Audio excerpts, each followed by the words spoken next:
दोस्तों, आज भारत और साउथ अफ्रीका के बीच पहला T20 मैच खेल गया और यह मैच बेहद रोमांचक रहा। जी हां, इस वीडियो में हम आपको इस मैच का पूरा हाइलाइट्स बताएंगे, तो वीडियो को अंत तक जरूर देखें और अगर वीडियो पसंद आया तो एक लाइक जरूर करें। लाइक टारगेट है 1000 लाइक्स। दोस्तों, भारत और दक्षिण अफ्रीका के बीच पहला T20 मुकाबला आज कटक में खेला गया। टॉस के समय दोनों टीमों के खिलाड़ियों में उत्साह साफ दिखाई दे रहा था। टॉस दक्षिण अफ्रीका के कप्तान एडन मार्करम ने जीता और बिना किसी झिझक के पहले गेंदबाजी करने का फैसला किया। उनका मानना था कि पिच पर शुरुआती समय में गेंदबाजों को मदद मिल सकती है, इसलिए भारत को शुरुआत में दबाव में लाना आसान होगा। भारतीय टीम की तरफ से ओपनिंग करने उतरे अभिषेक शर्मा और उपकप्तान शुभमन गिल। सभी की नजरें शुभमन पर थीं, क्योंकि वह चोट से वापस लौटे थे और हर कोई उम्मीद कर रहा था कि वह शानदार पारी खेलेंगे। दक्षिण अफ्रीका की ओर से पहला ओवर डालने आए लुंगी एनगिडी। उन्होंने अपनी दूसरी ही गेंद पर शुभमन गिल को एक चौका दे दिया। गिल ने थोड़ा सा रूम बनाकर थर्ड मैन की दिशा में गेंद को स्लाइस किया और बाउंड्री निकाल ली। ऐसा लगा कि उनकी पारी अच्छी चलेगी, लेकिन अगली ही गेंद पर कहानी बदल गई। एनगिडी की लेंथ गेंद मिडिल और लेग की लाइन पर पड़ी। गिल थोड़ा बाहर हटकर गेंद को टाइम करते हुए मिड ऑफ के ऊपर से खेलना चाहते थे, लेकिन उन्हें बिल्कुल भी टाइमिंग नहीं मिली। गेंद हवा में काफी ऊंची चली गई और यानसन ने अपने दाएं ओर 2-3 कदम चलते हुए बेहद आसान कैच लपक लिया। ऐसा लगा कि गेंद रुक कर आई और उछाल भी थोड़ी ज्यादा थी, जिस कारण गिल शॉट को पूरी तरह नियंत्रित नहीं कर पाए। चोट से वापसी कर रहे गिल के लिए यह निराशाजनक शुरुआत रही। वे सिर्फ 4 रन बनाकर आउट हो गए और भारत का स्कोर शुरुआती ओवर में ही 1 विकेट पर 4 रन हो गया। हालांकि इसके बाद सिपामला ने बेहद सटीक गेंदबाजी की और अगली 5 गेंदों में भारत सिर्फ 4 रन ही जोड़ पाया। भारतीय बल्लेबाजों को उनकी लाइन लेंथ समझने में दिक्कत आई और रन बनाना मुश्किल हो गया। इस ओवर से भारत को कुल 6 रन मिले। पहले 5 ओवरों में भारत की शुरुआत काफी धीमी और संघर्षपूर्ण रही। दोनों शीर्ष बल्लेबाज जल्दी आउट हो गए थे और जो खिलाड़ी क्रीज पर थे उन्हें भी दक्षिण अफ्रीका की गेंदबाजी के सामने आसान नहीं लग रहा था। 5 ओवर के बाद भारत का स्कोर 32 रन पर 2 विकेट था और टीम को आगे अच्छी साझेदारी की जरूरत थी ताकि पारी को स्थिर किया जा सके। पावर प्ले का आखिरी यानी छठा ओवर फेंकने आए मार्को यानसन। भारत को शुरुआती झटकों के बाद अब तिलक वर्मा और अभिषेक शर्मा से उम्मीद थी कि वे रन गति बढ़ाएंगे। ओवर की दूसरी गेंद पर तिलक ने बेहतरीन टाइमिंग के साथ मिड विकेट की दिशा में चौका जड़ दिया। गेंद बल्ले पर इतनी शानदार आई कि फील्डर को हिलने का भी मौका नहीं मिला। फिर ओवर की आखिरी गेंद भी तिलक ने उसी आत्मविश्वास के साथ खेली और एक और चौका लगा दिया। ओवर से कुल 8 रन आए और इसके साथ ही पावर प्ले के 6 ओवर खत्म हुए। भारत का स्कोर था 40 रन पर 2 विकेट। यह भी दिलचस्प रहा कि पहली बार अभिषेक शर्मा ने पूरा पावर प्ले खेल लिया, लेकिन इसके बावजूद रन सिर्फ 40 ही बने। यह शुरुआत भारत के हिसाब से थोड़ी धीमी मानी गई, क्योंकि टीम ने 2 विकेट भी गंवा दिए थे और रन गति भी बहुत तेज नहीं थी। लेकिन 7वें ओवर में माहौल थोड़ा बदला। सिपामला गेंदबाजी करने आए और अभिषेक ने आते ही उन पर प्रहार शुरू कर दिया। उन्होंने लगातार 2 गेंदों पर खूबसूरत चौके जमाए, एक एक्स्ट्रा कवर दिशा में और दूसरा मिड विकेट के ऊपर से। ऐसा लगने लगा कि अब भारत की पारी गति पकड़ने वाली है। दर्शक भी उत्साहित हो उठे थे, क्योंकि अभिषेक के शॉट काफी आकर्षक थे।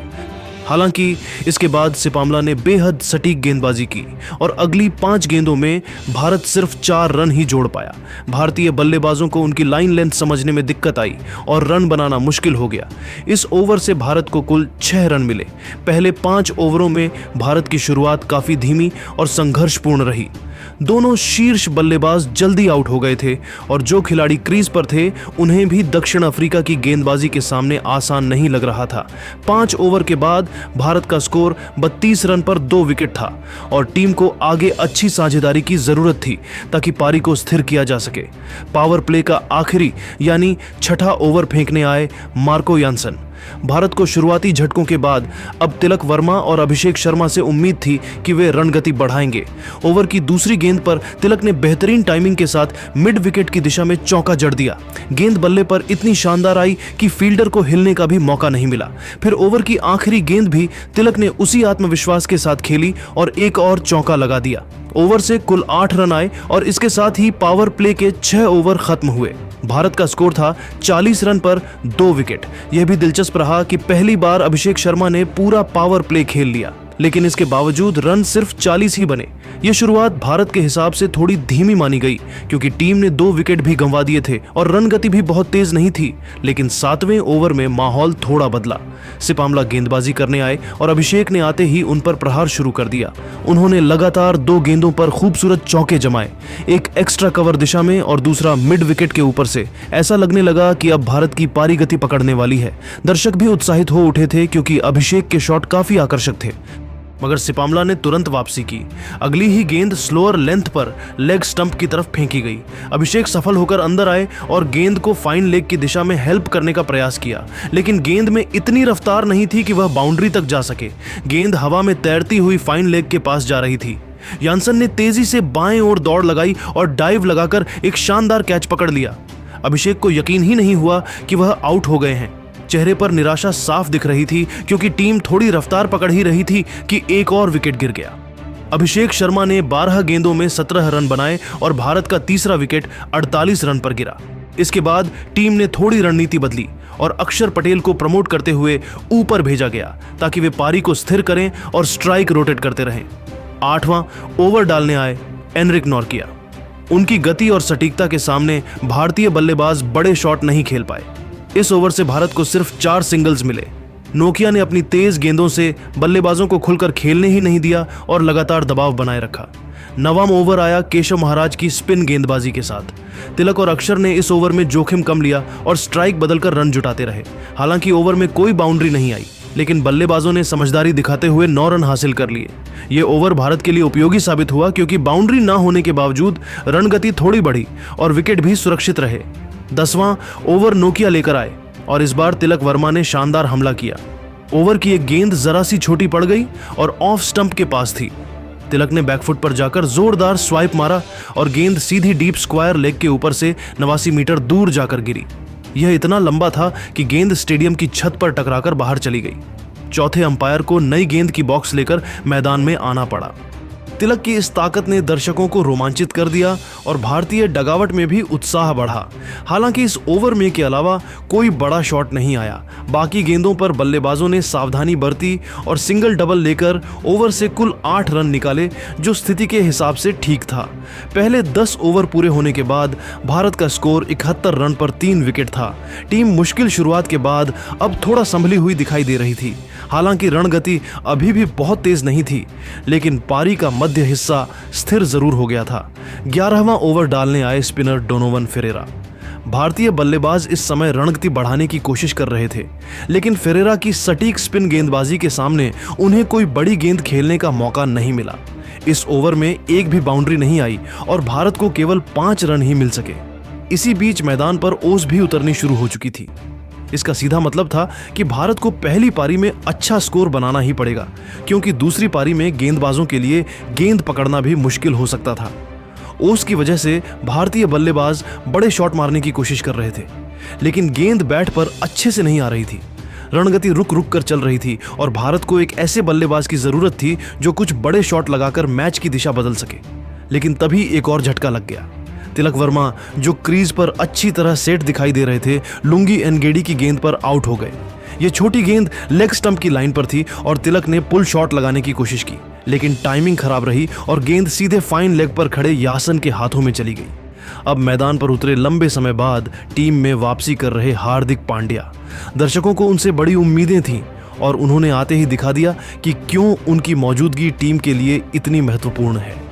हार्दिक ने अपनी दूसरी ही गेंद पर केशव महाराज को स्लॉग करते हुए मिड विकेट की दिशा में शानदार जड़ दिया।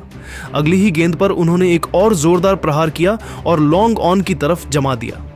उनकी टाइमिंग, ताकत और आत्मविश्वास सब कुछ लाजवाब था। यही वह अनुभव था जिसकी टीम को जरूरत थी। महाराज के इस ओवर से कुल 16 रन आए और यह तब तक का भारत का सबसे बड़ा ओवर साबित हुआ। दूसरी ओर अक्षर पटेल काफी संघर्ष कर रहे थे। वह गेंद को ठीक से पढ़ नहीं पा रहे थे और कई डॉट गेंदें खेलते जा रहे थे। रन गति बढ़ाने की जिम्मेदारी ज्यादातर हार्दिक पर आ गई थी, लेकिन फिर 14वें ओवर में अक्षर पटेल ने भी शॉट्स खेलना शुरू किया। सिपामला की गेंद को उन्होंने लॉन्ग ऑफ के ऊपर से शानदार जड़ दिया। इसी के साथ भारत के 100 रन पूरे हो गए। ऐसा लग रहा था कि अक्षर अब अपने शॉट्स खोलेंगे, लेकिन फिर अगली ही गेंद पर वे आउट हो गए। गेंद थोड़ी शॉर्ट थी और ऑफ स्टंप के बाहर पड़ी। अक्षर ने इसे लेट खेलते हुए बैकवर्ड पॉइंट की दिशा में कार्व किया, लेकिन गेंद हवा में चली गई और फेरेरा ने आराम से रिवर्स कप में कैच पकड़ लिया। अक्षर भी अपनी अच्छी शुरुआत को बड़ी पारी में नहीं बदल सके। उन्होंने 21 गेंदों में 23 रन बनाए। सिपामला का यह दूसरा विकेट था और भारत का 5वां विकेट 104 रन पर गिर गया। अब बल्लेबाजी करने आए शिवम दुबे। हार्दिक पांड्या इस समय बेहतरीन लय में थे। वे आक्रामक भी खेल रहे थे और समझदारी भी दिखा रहे थे। 2 विकेट जल्दी गिरने के बाद भी हार्दिक ने दबाव बिल्कुल महसूस नहीं होने दिया। अगले ओवर में हार्दिक ने नोरकिया के खिलाफ शानदार बल्लेबाजी जारी रखी। उन्होंने ऑफ साइड में जगह बनाकर कट शॉट खेला और गेंद सीधे पॉइंट बाउंड्री की ओर पहुंची। यह चौका उनकी क्लास का प्रमाण था। अब तक वे सिर्फ 7 गेंदों में 20 रन बना चुके थे, यानी स्ट्राइक रेट 250 के आसपास। यही नहीं, इसी ओवर में हार्दिक ने नोकिया की एक और गेंद को लॉन्ग ऑन ऑफ की तरफ चौके के लिए भेज दिया। यह शॉट पावर और प्लेसमेंट का बेहतरीन मिश्रण था। नोकिया की तेज गेंदबाजी के बावजूद हार्दिक पूरा नियंत्रण बनाए हुए थे। यह ओवर भारत के लिए बेहद फायदेमंद रहा और टीम ने इस एक ओवर में कुल 17 रन जोड़ लिए। 15 ओवर पूरा होने पर भारत का स्कोर 121 रन पर 5 विकेट था। हार्दिक पांड्या सिर्फ 11 गेंदों में 26 रन बनाकर क्रीज पर डटे थे और उनकी बल्लेबाजी देखने लायक थी। दूसरी ओर शिवम दुबे भी क्रीज पर मौजूद थे और भारत अंतिम 5 ओवरों में बड़ा स्कोर बनाने की स्थिति में पहुंच चुका था। 16वां ओवर शुरू हुआ और इस ओवर में शिवम दुबे ने भी अपनी पारी की रफ्तार बढ़ानी शुरू की। एनगिडी गेंदबाजी करने आए थे और शिवम ने उनकी चौथी गेंद को शानदार तरीके से मिड ऑफ की दिशा में खेलते हुए चौके में तब्दील कर दिया। गेंद बिल्कुल सटीक टाइमिंग के साथ बल्ले से निकली और फील्डर के पास प्रतिक्रिया देने का समय ही नहीं रहा।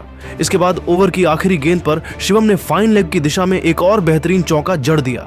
इस ओवर से भारत को कुल 10 रन मिले और पारी की रफ्तार थोड़ी तेज हो गई। 17वां ओवर डालने आए मार्को यानसन।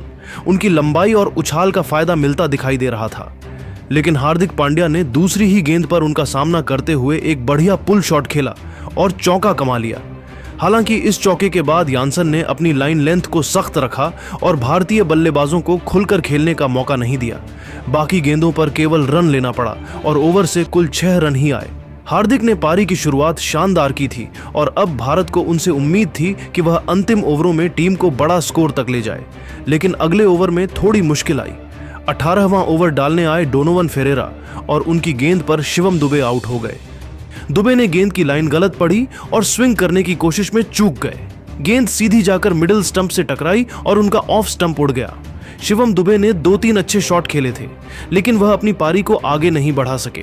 वह 9 गेंदों में 11 रन बनाकर आउट हुए और भारत का स्कोर 137 पर 6 विकेट हो गया। उनके आउट होने के बाद विकेट कीपर बल्लेबाज जितेश शर्मा क्रीज पर आए। अब भी ओवर पूरा हो रहा था और हार्दिक स्ट्राइक पर थे। इसी ओवर में हार्दिक ने फाइन लेग की दिशा में एक खूबसूरत चौका लगाया, लेकिन फिर भी यह ओवर बहुत बड़ा नहीं जा सका।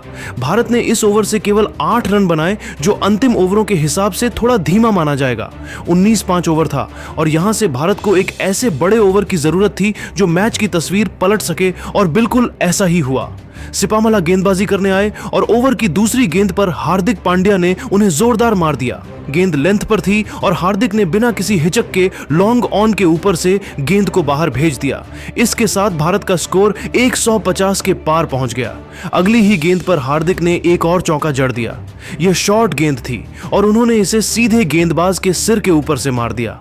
ओवर की आखिरी गेंद पर जितेश शर्मा ने भी अपनी उपस्थिति दर्ज कराते हुए एक शानदार लगाया। गेंद हल्की सी शॉट पड़ी थी और जितेश ने स्विवल करते हुए डीप बैकवर्ड स्क्वायर लेग के ऊपर से गेंद को मैदान के बाहर भेज दिया। इसके साथ 19वें ओवर से भारत को पूरे 18 रन मिले। ये ओवर भारत की पारी का टर्निंग पॉइंट कहा जा सकता है, क्योंकि यहां से स्कोर तेजी से बढ़ा। अब बारी थी पारी के आखिरी ओवर की। 20वां अंश ओवर डालने आए एनरिक नोकिया, जो अपनी तेज गेंदबाजी के लिए जाने जाते हैं। भारत को 18 रन मिले। उम्मीद थी कि हार्दिक पांड्या यहां भी बड़े शॉट लगाएंगे और उन्होंने वही किया। ओवर की दूसरी गेंद पर नोरकिया ने शॉर्ट गेंद फेंकी बाहर ऑफ स्टंप के। हार्दिक ने बैकफुट पर जाकर देर से खेला और गेंद को थर्ड मैन के ऊपर से मार दिया। इसके साथ हार्दिक पांड्या ने सिर्फ 25 गेंदों में अपना शानदार अर्धशतक पूरा किया। यह पारी भारत को जीवित रखने वाली पारी थी और कटक का पूरा स्टेडियम तालियों और शोर से गूंज उठा। इसी ओवर की चौथी गेंद पर हार्दिक ने लॉन्ग ऑन की दिशा में एक और चौका जड़ दिया। उनकी टाइमिंग लाजवाब थी और गेंद एकदम सीधी रेखा में बाउंड्री की ओर चली गई। इस ओवर में भारत ने 12 रन हासिल किए और पारी समाप्त हुई। भारत ने 20 ओवर में 6 विकेट खोकर कुल 175 रन बनाए। खास बात यह रही कि भारत ने आखिरी 10 ओवर में लगभग 100 रन बनाए, यानी पूरी पारी का आधा हिस्सा सिर्फ अंतिम चरण में आया। इसमें सबसे बड़ी भूमिका हार्दिक पांड्या ने निभाई, जिन्होंने 28 गेंदों में नाबाद 59 रन बनाए। उनकी पारी में 6 चौके और 4 शामिल थे। वहीं दूसरे छोर पर जितेश शर्मा भी नाबाद लौटे, जिन्होंने 5 गेंदों में 10 रन बनाए। भारत द्वारा दिए गए लक्ष्य का पीछा करने के लिए दक्षिण अफ्रीका की टीम मैदान पर उतरी। क्विंटन डीकॉक और कप्तान एडन मार्करम ने पारी की शुरुआत की। पहली गेंद से ही मैच में रोमांच आ गया। पहला ओवर डालने आए अर्शदीप सिंह और उन्होंने अपनी दूसरी ही गेंद पर भारत को शुरुआती सफलता दिला दी। गेंद फुल लेंथ पर थी, हल्का सा आउट स्विंग था और डीकॉक ने ड्राइव खेलने का प्रयास किया। गेंद उनके बल्ले का मोटा किनारा लेती हुई सीधे सेकंड स्लिप पर खड़े अभिषेक शर्मा के हाथों में चली गई। अभिषेक ने शानदार कैच पकड़ा और डीकॉक बिना असर छोड़े ही आउट हो गए। उन्होंने पिछली ओडीआई में शतक लगाया था, लेकिन वापसी के बाद इंटरनेशनल क्रिकेट में उनका फॉर्म स्थिर नहीं रहा है। डीकॉक के आउट होने के बाद क्रीज पर आए ट्रिस्ट एंड स्टब्स। उन्होंने आते ही आत्मविश्वास दिखाते हुए एक चौका जड़ा। पहला ओवर 6 रन पर समाप्त हुआ। इसके बाद दूसरा ओवर डालने आए जसप्रीत बुमराह। बुमराह ने अपनी लाइन और लेंथ से बल्लेबाजों को जकड़ लिया और इस ओवर में सिर्फ 4 रन ही बने। तीसरा ओवर एक बार फिर अर्शदीप को दिया गया। ओवर की दूसरी गेंद पर स्टब्स ने लंबा शॉट खेला और लॉन्ग ऑफ की दिशा में चौका हासिल किया, पर अगली ही गेंद पर बड़ा मोड़ आया। गेंद बैट के पास से निकलते ही भारतीय खिलाड़ियों ने जोरदार कॉट बिहाइंड की अपील कर दी। अंपायर ने नॉट आउट दिया, लेकिन भारत ने तुरंत DRS ले लिया। रिप्ले में साफ दिखा कि गेंद ने अंदरूनी किनारा छुआ था और स्टब्स आउट घोषित हुए। उन्होंने 14 रन की पारी खेली और 16 रन पर दक्षिण अफ्रीका का दूसरा विकेट गिर गया। इसके बाद मैदान पर आए युवा बल्लेबाज डिवॉल्ट ब्रेविस। चौथा ओवर जसप्रीत बुमराह लेकर आए। ओवर की पहली ही गेंद पर उन्होंने मार्करम को चकमा दिया। गेंद ने बाहरी किनारा लिया और स्लिप के पास से निकलकर 4 रन के लिए चली गई। थोड़े समय बाद ओवर की 5वीं गेंद पर मार्करम ने शानदार फ्लिक शॉट खेला। गेंद 10 रन के लिए चली गई, हवा में उड़ी और लेग साइड की तरफ सीधा के रूप में बाहर गई। इस ओवर से दक्षिण अफ्रीका को कुल 10 रन मिले। 5वां ओवर डालने का फैसला सूर्य कुमार यादव ने किया और उन्होंने गेंद सौंप दी वरुण चक्रवर्ती को, लेकिन यह निर्णय भारत के लिए उल्टा पड़ गया। ब्रेविस ने चक्रवर्ती को आते ही निशाना बनाया। पहले एक तेज चौका, फिर अगली ही गेंद पर एक शानदार जड़ दिया। यहां सूर से रणनीति में गलती हो गई। उन्हें अर्शदीप को एक और ओवर देना चाहिए था, जो पिच से बेहतर मदद ले रहे थे। पहले 5 ओवर खत्म होने तक दक्षिण अफ्रीका का स्कोर था 40 रन पर 2 विकेट। हालांकि 2 विकेट गिरे थे, लेकिन रन गति अच्छी थी और दक्षिण अफ्रीका लक्ष्य का पीछा करने में अभी पूरी तरह मुकाबले में बना हुआ था। पावर प्ले का आखिरी यानी 6ठा ओवर डालने आए अक्षर पटेल और उन्होंने आते ही भारत को बड़ी सफलता दिला दी। ओवर की पहली ही गेंद फ्लैट थी, मिडिल लेग की लाइन पर पड़ी और बिल्कुल नहीं घूमी कि गेंद तेजी से स्किड होकर भीतर आई। मार्करम बैकफुट पर जाकर इसे लेग साइड में खेलना चाहते थे, लेकिन गेंद उनकी बैट की अंदरूनी धार को चकमा देकर सीधे जाकर लेग स्टंप से टकराई। मार्करम 14 रन बनाकर आउट हुए और दक्षिण अफ्रीका ने पावर प्ले में अपना तीसरा विकेट खो दिया। ओवर की आखिरी गेंद पर डिवॉल्ट ब्रेविस ने लॉन्ग ऑन के ऊपर से शानदार चौका जड़ा, लेकिन इसके बावजूद इस ओवर से सिर्फ 5 रन और 1 विकेट ही आया। पावर प्ले खत्म होने पर दक्षिण अफ्रीका का स्कोर था 45 रन पर 3 विकेट। 7वां ओवर डालने आए हार्दिक पांड्या। उनकी पहली ही गेंद पर विकेट के पीछे जोरदार अपील हुई। अंपायर ने नॉट आउट दिया, लेकिन भारतीय खिलाड़ियों को शक था, इसलिए सूअर ने तुरंत DRS ले लिया। रिप्ले में साफ दिखा कि गेंद डेविड मिलर के बैट की अंदरूनी धार लेकर सीधा विकेट कीपर जितेश शर्मा के हाथों में गई थी। इस तरह मिलर 0 पर आउट हुए और भारत को बड़ी सफलता मिली। दिलचस्प बात यह थी कि अंतर्राष्ट्रीय क्रिकेट में यह 15 पारियों में 8वीं बार था जब हार्दिक ने मिलर को आउट किया। दक्षिण अफ्रीका अब 45 रन पर 4 विकेट खो चुका था। मिलर के आउट होने के बाद आए डोनोवन फेरेरा। उन्होंने आते ही हार्दिक की गेंद पर एक चौका लगाया, लेकिन इसके अलावा ओवर में कोई बड़ा शॉट नहीं आया और कुल 5 रन बने। 8वां ओवर लेकर आए वरुण चक्रवर्ती। चक्रवर्ती ने अपनी मुश्किल पड़ने वाली गेंदों से फेरेरा को बांध दिया। अंत में उन्होंने फेरेरा को विकेटकीपर जितेश शर्मा के हाथों कैच करवाकर पवेलियन भेज दिया। फेरेरा केवल 5 रन बना सके। इस विकेट के साथ दक्षिण अफ्रीका 50 रन पर ही 5 विकेट गंवा चुका था। चक्रवर्ती का यह ओवर शानदार रहा और यह ओवर विकेट मेडन साबित हुआ। 9वां ओवर हार्दिक पांड्या लेकर आए। ब्रेविस ने इस ओवर में एक चौका लगाया। जबकि मार्को यानसन जो अभी अभी बल्लेबाजी करने आए थे, उन्होंने भी एक लंबा जड़ा। इससे दक्षिण अफ्रीका को कुछ राहत मिली और रणगति हल्की सी बढ़ी। 10वां ओवर फिर से चक्रवर्ती को दिया गया। यानसन ने ओवर की शुरुआत में उन पर प्रहार करते हुए एक शानदार जड़ दिया, लेकिन चक्रवर्ती ने तुरंत वापसी की। अगली ही गेंद पर उन्होंने एक बेहतरीन गुगली फेंकी। यानसन गेंद को पढ़ नहीं पाए और उनके स्टंप उड़ गए। यह विकेट दक्षिण अफ्रीका के लिए बड़ा झटका था, क्योंकि यानसन तेजी से रन बना सकते थे। पहले 10 ओवर खत्म होने पर दक्षिण अफ्रीका का स्कोर 68 रन पर 6 विकेट था। टीम बुरी तरह दबाव में थी और भारत मैच पर पूरी तरह हावी दिख रहा था। दक्षिण अफ्रीका की उम्मीदें अब उनके युवा स्टार डेवोल्ट ब्रेविस पर टिक गई थीं। वह अब तक क्रीज पर टिके हुए थे और ऐसा लग रहा था कि अगर कोई बल्लेबाज भारत को चुनौती दे सकता है तो वह ब्रेविस ही होंगे। लेकिन 11वां ओवर शुरू होते ही भारत ने खेल की दिशा हमेशा के लिए बदल दी। 11वां ओवर फेंकने आए जसप्रीत बुमराह और उन्हें दोबारा गेंदबाजी पर लाने का निर्णय कप्तान सूर्य कुमार यादव का शानदार दांव साबित हुआ। सूअर ने उन्हें वापस बुलाया ही इसीलिए था कि वह बड़ा विकेट निकाल सकें, और बुमराह ने पहली ही कोशिश में कमाल कर दिया। दूसरी गेंद पर ब्रेविस बुमराह की तेज और शॉर्ट गेंद से पूरी तरह परेशान हो गए।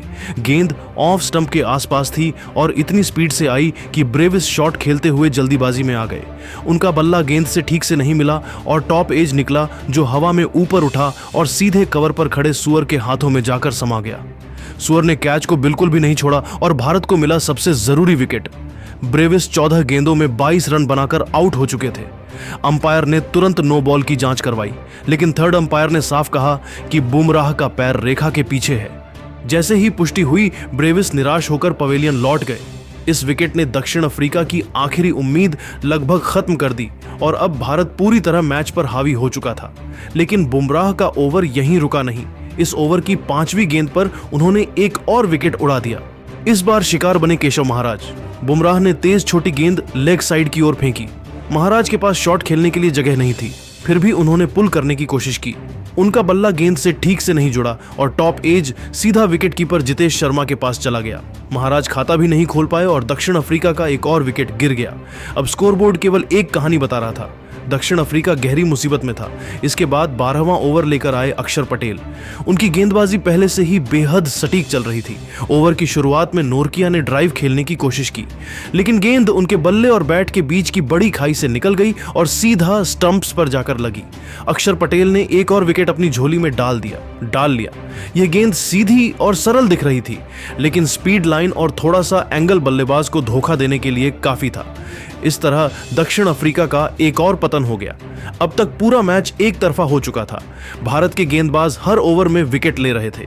दक्षिण अफ्रीका अपने बल्लेबाजों को क्रीज पर टिकाए रखने में असफल हो रही थी। ऐसा लग रहा था कि टीम मानसिक रूप से टूट चुकी है। फिर 13वां ओवर आया और गेंदबाजी के लिए बुलाए गए शिवम दुबे। भले ही दुबे मुख्य रूप से बल्लेबाज माने जाते हैं, लेकिन आज उन्हें गेंद से भी सफलता मिलनी थी। उनकी ओवर की एक शॉर्ट गेंद पर सिपामला ने स्विंग करने की कोशिश की, लेकिन टाइमिंग बिल्कुल गलत हो गई। गेंद बल्ले की बॉटम एज लेकर नीचे डगमगाई और स्लिप पर खड़े अभिषेक शर्मा ने शानदार लो कैच पकड़ लिया। यह दक्षिण अफ्रीका का आखिरी विकेट था। सिपामला आउट होते ही मैच समाप्त हो गया और भारत ने दक्षिण अफ्रीका को सिर्फ 74 रन पर ओन आउट कर दिया। भारत ने पूरा 101 रन के विशाल अंतर से मैच जीता। यह जीत सिर्फ जीत नहीं थी, यह एक संदेश था कि भारतीय टीम इस सीरीज में किसी भी हाल में अपना दबदबा बनाना चाहती है। पूरी गेंदबाजी इकाई ने मिलकर साउथ अफ्रीका की बल्लेबाजी को ध्वस्त किया। अर्शदीप सिंह, जसप्रीत बुमराह, वरुण चक्रवर्ती, अक्षर पटेल सब ने 2-2 विकेट झटके। वहीं हार्दिक पांड्या और शिवम दुबे ने एक एक विकेट झटके। हर गेंदबाज ने अपना काम पूरी निपुणता के साथ किया। ना कोई ढिलाई, ना कोई गलती, बस एकदम सटीक योजनाबद्ध गेंदबाजी। दूसरी ओर भारत की बल्लेबाजी का हीरो रहे हार्दिक पांड्या। शुरुआती झटकों के बाद जब भारत मुश्किल में था, तब हार्दिक ने अपनी 59 रन की पारी से मैच की तस्वीर ही बदल दी। भारत ने अंतिम 10 ओवरों में लगभग 100 रन बनाए, जिससे मैच का पूरा प्रवाह बदल गया। गेंदबाजों ने फिर वही मोमेंटम उठाया और साउथ अफ्रीका की टीम को 15 ओवर से पहले ही धो दिया। भारत ने 5 मैचों की सीरीज की शुरुआत बिल्कुल धमाकेदार अंदाज में की है। तो दोस्तों, आपके हिसाब से भारत का इस जीत का हीरो कौन है? कमेंट जरूर करें।